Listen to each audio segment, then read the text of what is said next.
The other day I was sitting at my dining room table, enjoying a nice can of olives, when my roommate walked in and said, "Hey, do you want to talk about how non-fungible tokens are destroying the environment?" Apparently that was a rhetorical question because he spewed into an hour-long monologue about blockchain and greenhouse gases.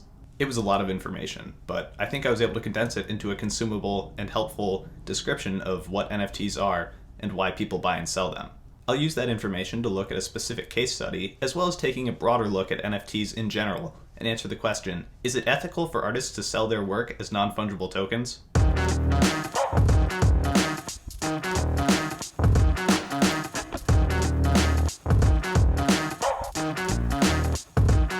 Right away when I say blockchain, you might think of cryptocurrency like Bitcoin. It's important to make the distinction that cryptocurrency is just a tiny fraction of what blockchain technology can be used for. Bitcoin is primarily used as a cryptocurrency to exchange money, whereas Ethereum, the blockchain I'll be talking about today, is better suited to move digital assets, like non-fungible tokens. Time for a brief anatomy lesson. As the name implies, a blockchain is a chain of blocks. The order of the blocks is fixed as the chain continues to grow. You can think of the block as an envelope in transit with three notable parts: the data, the hash, and the previous block's hash. The data is the letter in the envelope. The hash is a unique identifier for the block, so for the sake of the analogy, it would be the address the letter is going to. And the previous block's hash is what came before it. So again, for the analogy, that would be the return address on the letter. The person who receives this envelope then sends out a new envelope to a new address, and their address becomes the return address. This process continues indefinitely without anyone receiving a second piece of mail. A non-fungible token is a digital asset that verifies authenticity and ownership. It makes up the data of the block on the chain. An NFT is essentially a collector's item, like a baseball card, or more accurately, like Vincent van Gogh's The Starry Night, except it's not on display in the Museum of Modern Art in New York, it's completely intangible. It can be a work of art, a song, a tweet, even this video could be an NFT. Some blockchains, like Ethereum and Bitcoin, use a proof-of-work system to grow. Computers have to solve complex math problems to add to the blockchain. Going back to the mail analogy, computers are essentially flipping through an address book looking to see where the next envelope will go. The big problem with the current standard of blockchain technology is energy consumption. Remember all those complex math problems computers have to do to add to the blockchain? They require a lot of processing power and are often stored in server farms. These server farms suck up a lot of electricity both to power the computers, but more importantly to cool the computers so they can continue to function. A few months ago, French artist Joni Lemessieux sold 6 NFTs online. They sold out in just 10 seconds, which is really fast, but even in those 10 seconds, the sale consumed 8.7 megawatt hours of energy, which is about how much energy an average household goes through in a year. The world still runs predominantly on fossil fuels and dirty energy. The more electricity we use, the more pollution we send out into the environment. To combat this, Missoula County in Montana actually requires blockchain server farms to offset their energy usage with renewables, which is great, but that's only one county in an entire world mining for blockchain. Don't write off all blockchain as bad for the environment. Some blockchains use a proof-of-stake system rather than a proof-of-work system to grow. This cuts out all of the math, computing power, and energy consumption required to cool computers to use blockchain. There are a number of blockchains that use this system, but the big names don't, yet. Ethereum has been planning a move to what they're calling Ethereum 2.0 that uses a proof-of-stake system rather than a proof-of-work system. However, there aren't any details about when that will be released.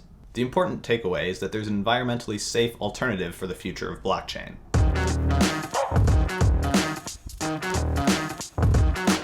Digital art is virtual assets that can essentially be reproduced indefinitely, like a JPEG file that you can just copy and paste, whereas a painting is a limited physical good. There's only one original painting, but near exact copies of that painting can be circulated as much as the copies of the JPEG file. By registering your digital asset as an NFT, you're essentially proclaiming that this specific file is the original and therefore more valuable than any copy could ever be. The world of art collection, both physical and digital, is all about bragging rights. Hypothetically, one eccentric billionaire, like CEO of Twitter Jack Dorsey, could come along and list like the first tweet ever as an NFT and put that up for sale, and then some other gazillionaire could come along and buy it for some astronomical amount of money. Oh, so why do artists sell NFTs? Well, that tweet sold for $2.9 million. Imagine what actual art could go for. It's really easy to ignore the environmental side effects when $1 million bill is being waved in your face.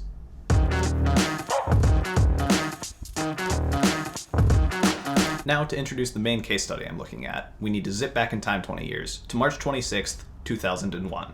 A new face in the UK music industry, Gorillaz, just dropped their eponymous first album. Gorillaz went on to release 6 more albums, win a Grammy in 2006, and sell over 24 million records worldwide, so they're fairly popular. On March 26, 2021, Gorillaz celebrated the 20-year anniversary of their self-titled debut by teasing album reissues, new merchandise, and here's the big one, NFT collectibles. Now, Gorillaz' choice to sell NFTs really struck me as odd. Their third album, Plastic Beach, was centered on themes of environmentalism and ecological destruction. Gorillaz' music reflects a sense of social responsibility that is blatantly ignored by their choice to sell NFTs. Either they know about the environmental dangers of NFTs and just don't care, or they don't know what they're getting into, which is just negligent business.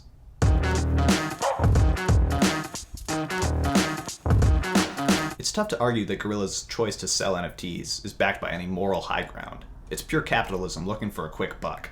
Consequentialist ethics allow for the ends to justify the means, but the ends really only bring utility to the stakeholders in the band, and no one else. However, I still think there's value in non-fungible tokens, and I don't want to write them off completely just yet, and it's definitely not fair to only consider this from one perspective, so let's add a second moral agent to look at. Consider a small digital artist with a tiny following, student debt from 4 years of art school, and a genuine passion for making art. Suddenly non-fungible tokens switch from a cash grab to the opportunity to make it, to prove to people that what you're doing with your life is something meaningful. As someone who works in the media industry, I want people to understand that what I do is important, and I want to be able to be paid for doing what I find creatively fulfilling. Ayn Rand's theory of ethical egoism allows for otherwise morally iffy choices to be made, as long as they maximize the actor's self-interest. For both of these moral agents, the stakeholders involved are essentially the same. Us. All of the other people on the planet. Pollution and climate change will affect every living thing on the planet if they haven't already. Following modern social responsibility ethics, these moral agents should do what's best for society and the environment and the greater good. Finally, we reach the big question. Is it ethical for artists to sell their work as non-fungible tokens? What's really competing here is the artist's duty to themselves, their drive, their desire to make and create and self-actualize, and the artist's duty to the environment and to society as a whole.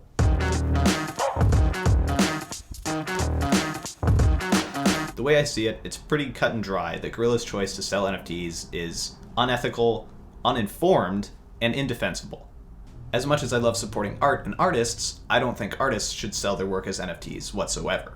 Call me old-fashioned, but I'd rather be able to hang a physical print on my wall than say that I paid $2.9 million for my desktop background.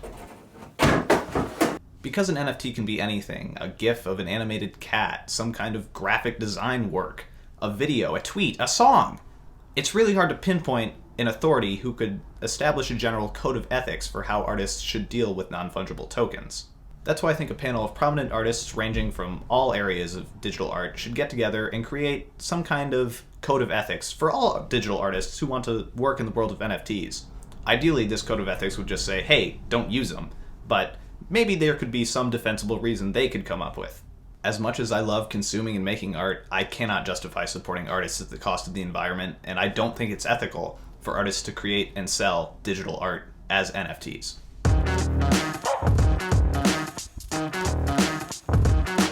I really hope this NFT craze is just that, a phase that disappears afterward, and artists can go back to making ends meet by selling physical goods like prints, canvases, other mediums, just to sustain their creative process. If the global energy grid could just switch to green energy, that would solve a whole lot of problems well beyond just this. But more likely, if artists start peddling NFTs on a proof-of-stake system rather than a proof-of-work system, cutting out all of the electrical costs of blockchain, I could maybe get behind non-fungible tokens. In the description, you'll find links to assorted articles and resources I used to compile this ethical argument. Feel free to check them out for yourself, and let me know how you feel about this.